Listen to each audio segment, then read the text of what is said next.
Bonjour à toutes et à tous. Encore merci de nous recevoir et de nous écouter. Donc dans le cadre de cette recherche, la question des conséquences socio-économiques sur les populations locales a particulièrement attiré notre attention. En effet, une des répercussions les plus marquantes du tourisme de masse est la montée des mobilisations anti-tourisme, anti-touristes. Et l'objectif principal de ces dernières est de défendre le droit à la ville et au logement. Les conséquences du tourisme de masse sont la hausse des prix de l'immobilier et la gentrification des quartiers populaires, comme l'a développé lors de l'introduction Jaircio da Silva. Et par ailleurs, cela exerce une forte demande sur les infrastructures locales, notamment les transports en commun, pardon. Ce qui perturbe la vie quotidienne des habitants qui doivent faire face à une augmentation des nuisances, telles qu'une augmentation des bruits et de la circulation. Pour l'analyse, l'utilisation des pétitions en ligne a suscité notre curiosité, car elles permettent aux citoyens de rassembler des soutiens et de formaliser les injustices liées à l'activité touristique. Hem, Elles sont particulièrement visibles dans les grandes destinations touristiques où l'afflux massif de visiteurs modifie profondément le cadre de vie des habitants, comme ici à Lisbonne, mais aussi à Barcelone ou à Kyoto. Dans ce contexte, il convient d'interroger le rôle et l'efficacité des pétitions en ligne dans la lutte contre l'expansion du tourisme de masse. Et nous nous sommes demandé de quelle manière les pétitions en ligne amplifient-elles ou atténuent-elles les mobilisations anti-tourisme.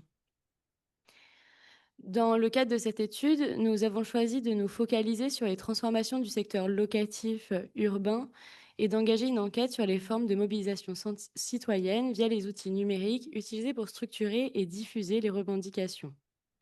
Notre démarche s'est déployée en plusieurs étapes. Tout d'abord, une revue de la littérature scientifique, institutionnelle et médiatique. Ensuite, une recherche exploratoire sur Internet avec des mots-clés comme pétition, Airbnb, location courte durée et tourisme de masse. Et enfin, une analyse plus fine des pétitions disponibles sur des plateformes comme change.org et des sites d'associations militantes.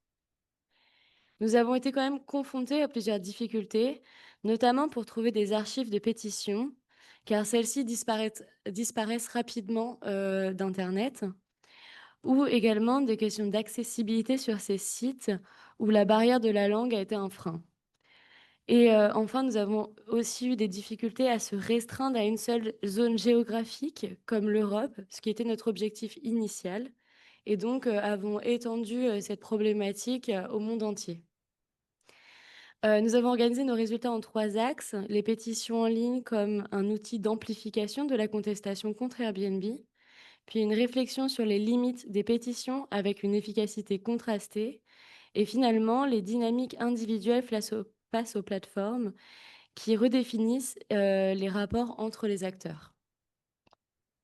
Alors en effet, les pétitions en ligne, c'est un outil central de mobilisation contre le surtourisme, notamment pour les citoyens, pour les grandes villes européennes dont je vais un peu plus développer après. Elles facilitent la collecte rapide, elles sont accessibles pour tous, tout le monde peut créer une pétition et la partager, qu'elle devienne virale ou non. Le but étant de faire donc pression aux autorités, sensibiliser l'opinion publique ou encore défendre le droit au logement. On peut d'abord, prendre le cas de Barcelone, où il y a une grande pression locale face à la transformation, de certains quartiers, comme El Raval ou Gracia, qui subit une forte pression touristique. Il y a notamment le collectif citoyen Syndicat Habitatge Raval qui dénonce, cette transformation touristique. La mairie a notamment mis en place, une limite, de durée de licence locatives qui ne peuvent pas, dépasser les 5 ans. Ils ont également mis en place, Decidim, qui est donc une plateforme participative pour que les citoyens puissent, proposer des mesures, à appliquer contre, le surtourisme. Mais ça crée aussi des contestations, notamment l'association, pour les appartements touristiques Apartur, qui demande, une compensation, pour les propriétaires. Mais on peut voir donc que ça ouvre quand même un espace de négociation entre les citoyens, les élus, également les acteurs économiques. Dans le cas de Florence, qui est donc, classée au patrimoine mondial de l'UNESCO, il y a une pétition en 2023 donc par le collectif Progetto Firenze qui dénonce, cette perte, d'habitants face à une augmentation, des locations touristiques. La municipalité a donc interdit des nouvelles locations, dans le centre, historique de Florence et également mis en place, des taxes, pour les plateformes comme, Airbnb. Et enfin, en 2024, il y a eu une interdiction des boîtes à clés pour, qu'il y ait moins de locations, illégales. Donc ça a eu un impact direct sur les décisions politiques publiques qui ont pu faire, évoluer des réglementations pour mieux protéger les habitants et la localité et le centre historique, de Florence. Et enfin, il y a le cas de Amsterdam qui fait face à une saturation touristique.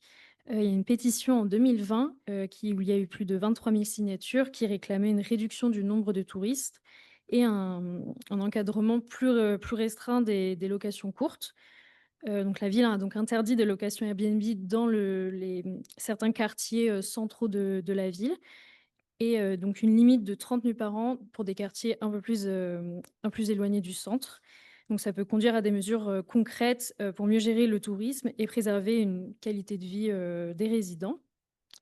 Et donc on peut voir que, ces pétitions en ligne, elles s'inscrivent dans de nouvelles formes de militantisme, numérique. Elles permettent aux citoyens de s'organiser et faire entendre leur voix afin d'obtenir des changements concrets. Même si elles ne sont pas toujours, suffisantes seules, mais elles ouvrent tout de même un espace de débat et de participation sur la manière, dont les villes doivent gérer l'afflux, touristique en préservant, les logements et la vie locale. Et du coup, Marie, par la suite, va nous montrer, nous expliquer, quelles sont les limites de ces mobilisations, antitouristes qui peut y avoir à différentes échelles. Donc, aujourd'hui, les pétitions en ligne jouent, plusieurs rôles. Qu'est-ce qu'il y a? D'une part, alerter l'opinion publique et d'autre part, interpeller les autorités sur les effets notamment négatifs du tourisme de masse. Et ces alertes, elles vont témoigner, d'une réelle prise de conscience citoyenne et collective, mais leur impact politique va rester, tout de même très limité. Alors oui, ça va provoquer des débats, ça va générer une forme de médiatisation, mais ça ne garantit pas l'adoption de mesures concrètes. On a un exemple qui l'illustre, c'est à Kyoto, où face à l'afflux de touristes, la ville a interdit l'accès à certaines rues privées, du quartier de June notamment, et à augmenter les taxes de séjour qui peuvent aller jusqu'à 60 euros par nuit. Sauf que ce tourisme occupe une grande place dans les finances de la ville, notamment dans l'économie locale, et donc surtout après les JO de Tokyo. Et donc c'est du coup compliqué Enfin, ça complique la portée du contrôle des effets négatifs du tourisme de masse. On a un deuxième exemple, c'est celui de Naples, où il y a un collectif qui s'appelle la Resta Abitente, qui a lancé une pétition pour réclamer un moratoire sur les nouvelles licences Airbnb. Donc, ils vont dénoncer l'explosion des locations de courte durée qui rendent l'accès au logement quasiment impossible pour les habitants locaux. Et donc, même si il y a des mesures et des décisions qui ont été prises, notamment l'obligation d'un code d'identification à 30 jours des locations pour les logements entiers, les applications restent relativement difficiles et beaucoup de logements Airbnb échappent au contrôle. On a un autre frein à cet impact-là, c'est la fragmentation des mobilisations, notamment à Tokyo, où les habitants se sont opposés aux effets négatifs causés par les locations Airbnb dans les quartiers, donc pour les bruits, les insécurités, la perte de lien social. Mais ces mobilisations vont rester à l'échelle d'un quartier et pas à l'échelle de la ville entière, ce qui va donc créer une non-coordination d'ensemble, ni un relais politique entre quartiers avec une force de frappe plus importante. Mais même si une loi a été adoptée en 2018 pour encadrer les minkapu, donc les logements de courte durée japonaises, ces mobilisations citoyennes n'ont pas été le moteur principal de cette régulation. Il faut aussi mentionner la puissance de la résistance des acteurs économiques comme Airbnb, qui optent pour des stratégies notamment de lobbying, de communication et parfois même de recours juridiques pour contrer ces mesures pour régulation. Cet exemple, on peut prendre avec Barcelone, où la mairie a annoncé en 2024 la suppression de plus de 10 000 logements Airbnb d'ici 2028, sauf que il y a quelques mois plus tard, on s'est rendu compte qu'il y avait plus de 20% des logements touristiques sur Airbnb qui restaient quand même illégaux. Donc, on a une difficulté à faire appliquer les décisions, même quand elles sont soutenues par une base juridique solide. Et donc, les pétitions citoyennes contribuent à mettre la question du surtourisme à l'agenda politique.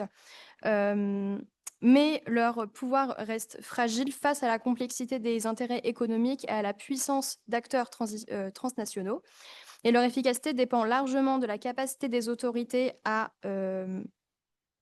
se saisir et à en faire un levier de régulation véritable. Et donc, Emma va vous parler de l'exemple d'Airbnb avec les mobilisations antitouristes qui redéfinissent les rapports entre acteurs individuels, les traditionnels du tourisme et les pouvoirs publics.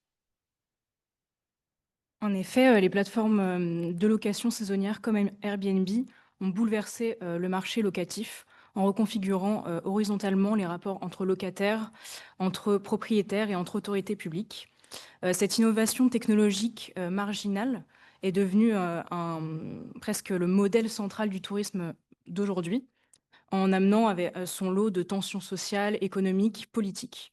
Donc on voit véritablement un paradoxe entre une économie fondée sur l'autonomie individuelle qui finit par nécessiter un retour à un encadrement collectif, puisque en effet c'est une plateforme qui devait effacer les intermédiaires traditionnels du tourisme et faciliter donc les échanges entre particuliers, et qui a entraîné donc l'émergence de nouveaux intermédiaires et de nouvelles structures d'encadrement pour reprendre le contrôle sur cette trop grande libéralisation du marché locatif, et ce, sous la pression des citoyens, paradoxalement. En effet, c'est cette libéralisation trop forte qui a posé problème, puisqu'avec ce type de plateforme, on a pu apercevoir un glissement d'un modèle de partage de pair à pair vers une concentration du marché, puisque dans les grandes villes, une grande partie des logements qui sont mis sur ce type de plateforme, sur Airbnb, appartiennent souvent à des multipropriétaires, à des gestionnaires de plusieurs logements et non à des particuliers comme c'était peut-être originellement le cas. Et donc, ces multipropriétaires utilisent les plateformes mises à leur disposition comme outil d'accumulation de capital et moins dans l'entraide qui était au départ l'idée. Et donc, en conséquence, on a une explosion des loyers, comme on a pu le dire précédemment, une gentrification, la raréfaction des logements et une perte du lien social pour les habitants qui étaient dans les logements, dans les immeubles originellement. Ces plateformes, elles fragilisent tout le secteur du tourisme, puisqu'on va avoir les hôteliers qui peuvent accuser Airbnb de concurrence déloyale avec moins de normes d'hygiène qui leur sont demandées, moins de normes de sécurité, une fiscalité qui peuvent être défavorables aux hôteliers.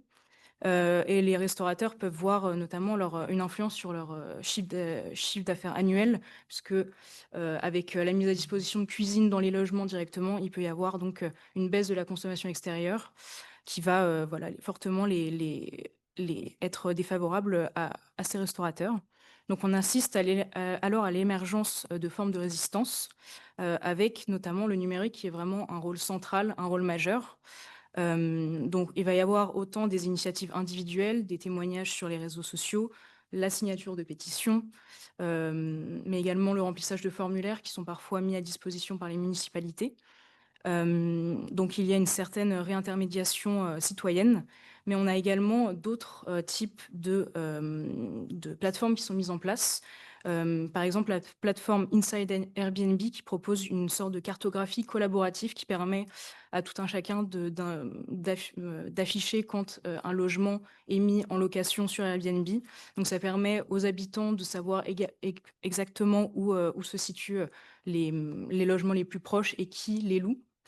Il y a également, donc il y a vraiment une forme du- comment dire, le numérique est aussi là mis pour informer les habitants des villes.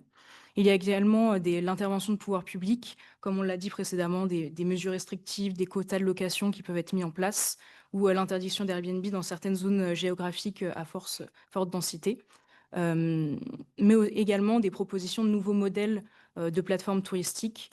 L'exemple de Fairbnb que j'ai pu trouver, c'est une plateforme coopérative donc qui fonctionne sur le même modèle que Airbnb, mais qui va reverser une partie de ses profits aux localités, aux villes, à des initiatives locales pour faire bénéficier ce modèle de pair à pair. Donc il s'agit ici d'une situation particulière qui rend la mobilisation ainsi que sa légitimité complexe, puisque avec le fait que les individus qui se mobilisent donc en tant qu'habitants contre Airbnb, sont également souvent ceux qui l'utilisent quand ils partent en vacances. Donc ça peut être assez paradoxal sur ce point.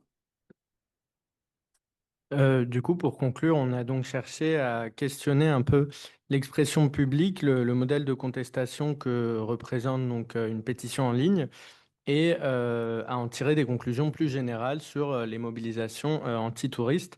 La première chose à dire, c'est que ça s'ancre pleinement dans le militantisme numérique, des formes de militantisme numérique qui vont être rapides, accessibles, simples et parfois efficaces, comme on a pu le voir.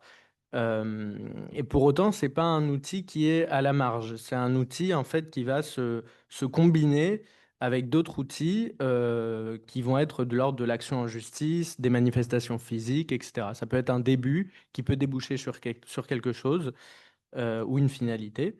Et les grandes limites un peu qu'on peut tirer de la pétition en ligne, mais peut-être plus largement aussi des mobilisations antitouristes, les questions que ça pose, c'est d'abord donc la question de la fragmentation des contestations, ce qu'on a dit sur le fait que c'est non coordonné et que on a un peu du mal à tisser les liens entre chaque groupe, à dégager un peu des généralités sur le sujet. Ensuite, il y a la question aussi du degré de l'engagement, dans le sens où c'est difficile de mesurer l'engagement de la signature d'une pétition en ligne et ce que ça peut dire ou non après d'un individu et de jusqu'à où il peut aller pour s'engager sur cette question-là.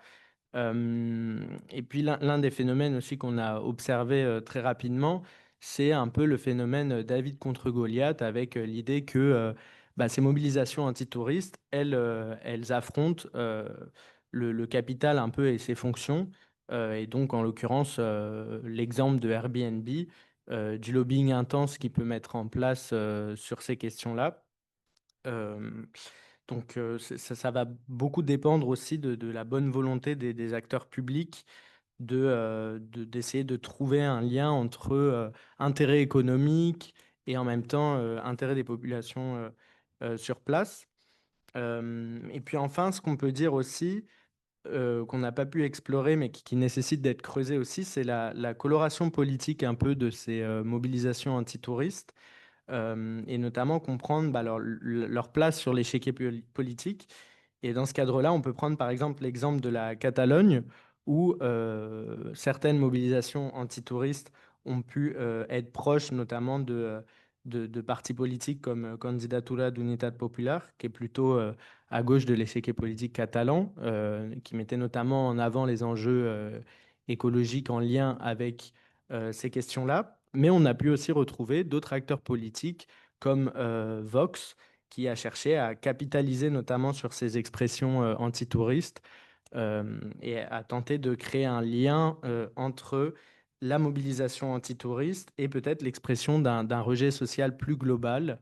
Voilà, donc ça c'est aussi quelque chose qui peut être intéressant d'être creusé par la suite dans des recherches sur les mobilisations antitouristes. Voilà, je vous remercie pour votre écoute.